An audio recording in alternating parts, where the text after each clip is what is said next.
முதல் வாசகம்.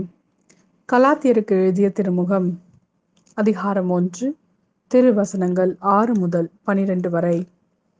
கிறிஸ்துவின் பொருட்டு அருள் கூர்ந்து உங்களை அழைத்த அவரை விட்டுவிட்டு இவ்வளவு குறுகிய காலத்தில் வேறு ஒரு நற்செய்தியை ஏற்றுக்கொண்டு விட்டீர்களே.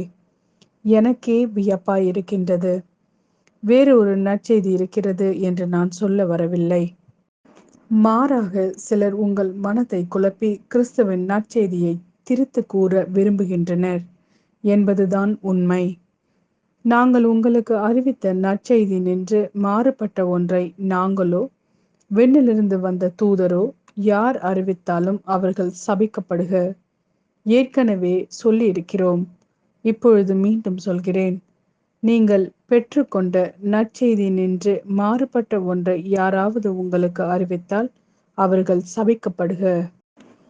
இப்படி பேசும்போது நான் நாடுவது மனிதனுடைய நல்லெண்ணமா, கடவுளுடைய நல்லெண்ணமா? நான் மனிதருக்கு உகந்தவனாய் இருக்கவா பார்க்கிறேன்? நான் இன்னும் மனிதருக்கு உகந்தவனாய் இருக்க பார்த்தால் கிறிஸ்துவுக்கு பணியாளனாய் இருக்க முடியாது. சகோதர சகோதரிகளே, உங்களுக்கு ஒன்று தெரிவிக்க விரும்புகிறேன். நான் உங்களுக்கு அறிவித்த நற்செய்தி மனிதரிடமிருந்து வந்ததல்ல. எந்த மனிதரிடமிருந்தும் நான் அதை பெற்றுக்கொள்ளவில்லை. எந்த மனிதரும் அதை எனக்கு கற்றுக் கொடுக்கவும் இல்லை. மாறாக இயேசு கிறிஸ்து அருளிய வெளிப்பாட்டின் வாயிலாக அது எனக்கு கிடைத்தது. இது ஆண்டவரின் அருள்வாக்கு. இறைவா, உமக்கு நன்றி. லூக்கா எழுதிய நற்செய்தி, அதிகாரம் 10, திருவசனங்கள் 25 முதல் 37 வரை. திருச்சட்ட அறிஞர் ஒருவர் எழுந்து அவரை சோதிக்கும் நோக்குடன், போதகரே, நிலைவாழ்வை உரிமையாக்கிக் கொள்ள நான் என்ன செய்ய வேண்டும் என்று கேட்டார். அதற்கு இயேசு, திருச்சட்ட நூலில் என்ன எழுதியிருக்கிறது?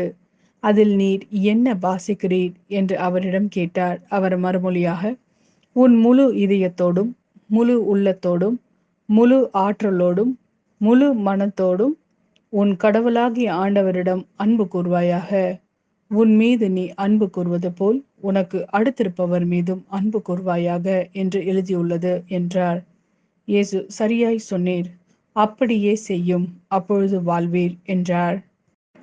அவர் தம்மை நேர்மையாளர் என காட்ட விரும்பி, எனக்கு அடுத்திருப்பவர் யார் என்று இயேசுவிடம் கேட்டார். அதற்கு அவர் மறுமொழியாக கூறிய ஊமை, ஒருவர் எருசலேமிலிருந்து எரிகோவுக்கு போகும்போது கள்வர் கையில் அகப்பட்டார். அவருடைய ஆடைகளை அவர்கள் உரிந்து கொண்டு அவரை அடித்து குற்றுயிராக விட்டு போனார்கள். குரு ஒருவர் தற்செயலாய் அவ்வழியே வந்தார். அவர் அவரை கண்டதும் மறுபக்கமாக விலகி சென்றார். அவ்வாறே லேவியர் ஒருவர் அவ்விடத்திற்கு வந்து அவரை கண்டதும் மறுபக்கமாய் விலகி சென்றார். ஆனால் அவ்வழியே பயணம் செய்து கொண்டிருந்த சமாரியர் ஒருவர் அருகில் வந்து அவரை கண்டபோது அவர் மீது பரிவு கொண்டார். அவர் அவரை அணுகி காயங்களில் திராட்சை மதுவும் எண்ணெயும் வார்த்து அவற்றை கட்டி தாம் பயணம் செய்த விலங்கின் மீது ஏற்றி ஒரு சாவடிக்கு கொண்டு போய் அவரை கவனித்து கொண்டார். மறுநாள் 2 தென்னாயிரத்தை எடுத்து சாவடி பொறுப்பாளரிடம் கொடுத்து, அவரை கவனித்து கொள்ளும். இதற்கு மேல் செலவானாலும் நான் திரும்பி வரும்போது உமக்கு தருவேன் என்றார்.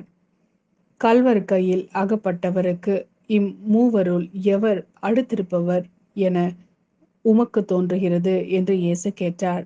அதற்கு திருச்சட்ட அறிஞர், அவருக்கு இரக்கம் காட்டியவரே என்றார். இயேசு, நீரும் போய் அப்படியே செய்யும் என்று கூறினார்.